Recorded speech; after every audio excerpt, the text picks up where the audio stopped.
Good day everyone, we are the Group 8 and we're reporting Chapter 9, Mobile Phone and Basic Servicing. The paper says we learn about upkeep and troubleshooting. Upkeep means taking care of our phones so they stay nice. Troubleshooting means figuring out why they are not working and fixing them. Troubleshoot mobile phones. The most important things we learn is how to troubleshoot our own mobile phones. We can use our phones for everyday life, talking to family, learning and having fun. But sometimes they stop working right. And here are the importance of understanding how to troubleshoot mobile phones. First, saving time and money, enhancing our confidence and independence, and lastly, fixing common problems. Why is this important to us? We use our phones to stay connected with family, especially if they live far away. We also use our phone for learning. Being able to fix phones is useful skill so that we can help our families and friends. Safe handling of mobile phones. Mobile gadgets and smartphones are an essential components of our everyday life. And mobile phones makes our lives easier. Avoid long conversations. Talking for too long can warm our brain cells. And that's not good. It might give us headache and make us feel dizzy. Use headsets or speaker phones option. Speaker phones keep the phone away from our head. Bluetooth headsets are okay if you don't use them too much. Turn off cellular and Wi-Fi. Even when we are not using them, our phones and router are sending out signals. Turning them off saves energy and help us to avoid too much of those signals. And lastly, keep cell phone away from children. Research shows that these signals can affect children's bones. Try to keep phones away from children, especially young children. If they need to use a phone, make a call short. So, good day guys. My name is Heinrich Iniego and I'm discussing the safe smartphone and mobile device usage tips. So, what is safe smartphone and mobile device usage tips? Safe smartphone and mobile device usage tips to minimize potential risk from electromagnetic radiation and excessive mobile phone use. Number 1 is avoid long conversation. Extended conversation without the appropriate headphones can cause electromagnetic radiation to hit up brain cells. So, explanation of that is extended phone calls without headphones can expose the brain to electromagnetic radiation, potentially causing heating effects. Number 2, use headsets or speaker phone option. Good wired or wireless headphone use lower the chance that brain cells may be exposed to electromagnetic radiation. So, using wired or wireless headphones or the speakerphone function helps keep the phone away from the head, reducing direct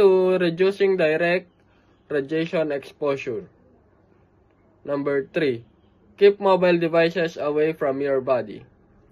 Any equipment that transmits should stay away from your body.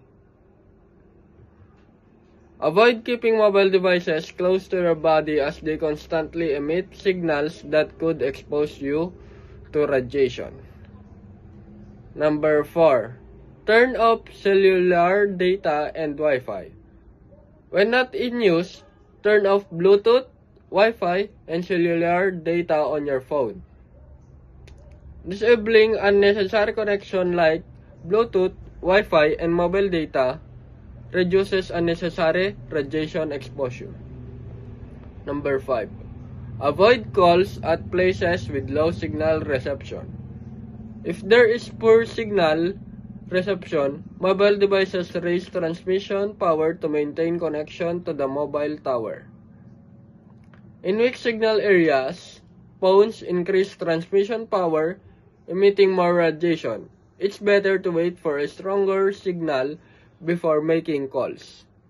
Number 6, fewer calls, more text compared to lengthy talks. Sending text message is safer and requires less transmission time. Texting instead of making long phone calls reduce exposure to radiation as transmission time is shorter. Verse 7. Use landline telephones. The safest method of cutting down on cell phone and cordless phone is to make calls from landline phones. Landlines, unlike mobile phones, do not emit radio frequency radiation, making them a safer alternative for long conversation. Number 8. Keep cell phone away from children. Children, smaller heads and smaller brains make them more vulnerable to radio frequency radiation. Children's developing brains and smaller heads make them more vulnerable to radiation exposure. So limiting their phone use is advisable. The overall message of this safe smartphone and mobile device usage tip is to adopt safer habits while using mobile devices to minimize potential health risks. 10 ways to make your phone safer according to security experts. Number 1. Lock your home screen.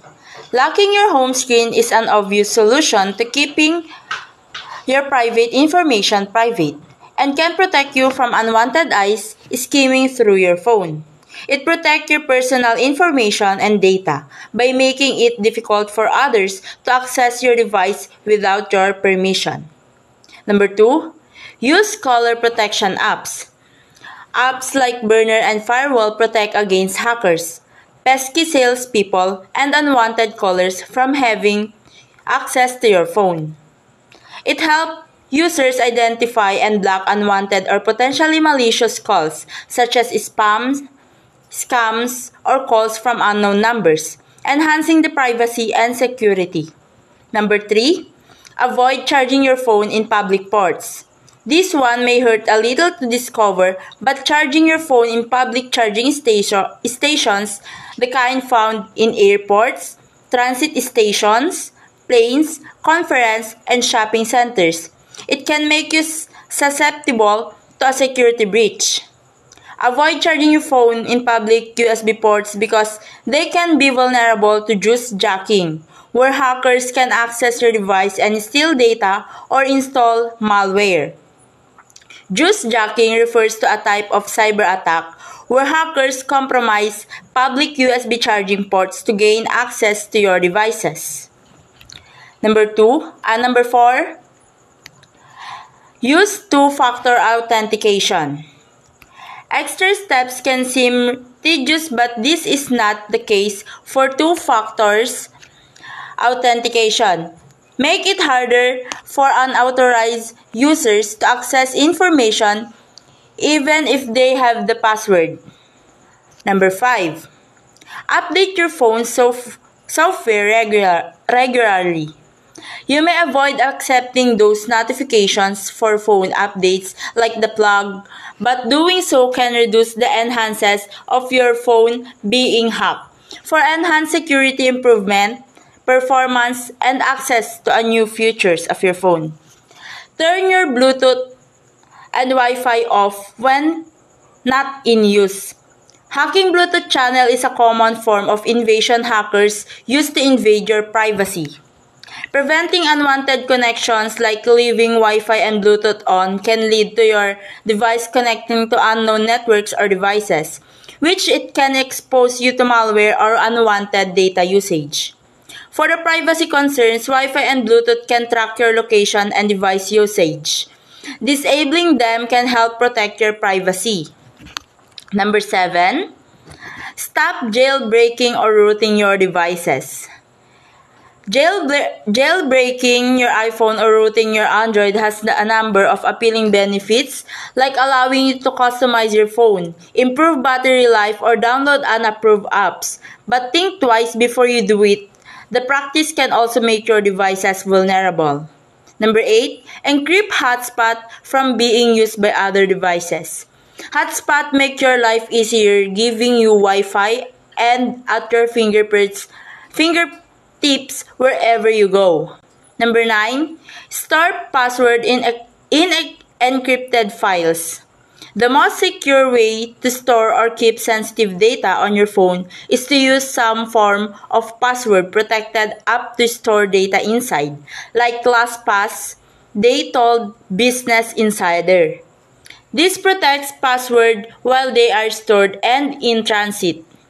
And the last one, the use a VPN. Number 10, virtual private networks or VPN allows user to make a secure connection through a private network over the internet. It is a secure encrypted connection between your device and the internet, masking your IP address and location, enhancing privacy and security, potentially allowing access to geo-restricted content. The do's and don'ts of using mobile phones. Do's of using mobile phones. Keep conversations private. One of the most important things to remember is to keep conversations private. The number 2 is use the vibration on silent mode. It will save you from shame. Number 3 is pay attention to what around you. Text messaging is also as bad as talking to the phone. And respect other people's time. It's important to remember that other people have places to be and things to do. Keep it clean. Regularly wipe the screen and body of the phone with soap, dry, and clothes to remove dust, dirt, and fingerprints.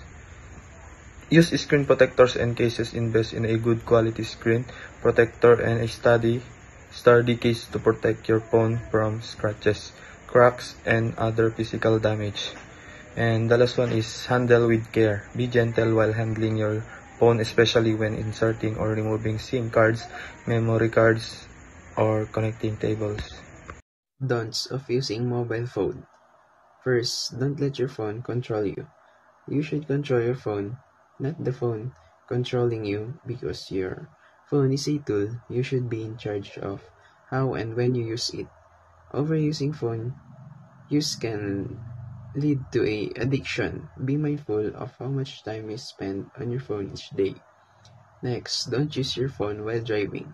Using a mobile phone while driving is extremely dangerous and illegal in many places. You can concentrate driving while using phone on the road, and it increases the risk of accidents. And next, don't use a speakerphone in public. Using a speakerphone in public is inconsiderate to other person around you. And next is, don't use your phone in public for security reasons. Using your phone in public makes you a target of our theft. Being distracted by your phone makes you less aware of your surroundings. Be mindful of your belongings and your surroundings to minimize the risks or other security issues. And next is, don't expose it to water. Water can damage your phone's internal components. Keep your phone away from water, moisture, and other liquids. And next is, don't disassemble the phone. Disassembling requires specialized knowledge, tools, and a clean working environment. Attempting to repair your phone yourself without the proper expertise can cause further damage and even leading to injury. And last is, don't ignore signs of trouble. Ignoring warning signs like overheating, rapid battery drain, or frequent freezing can lead to more serious problems.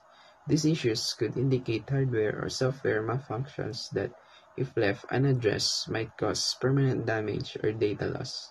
Address these issues promptly by troubleshooting the problem yourself or by restarting the phone or checking for software updates.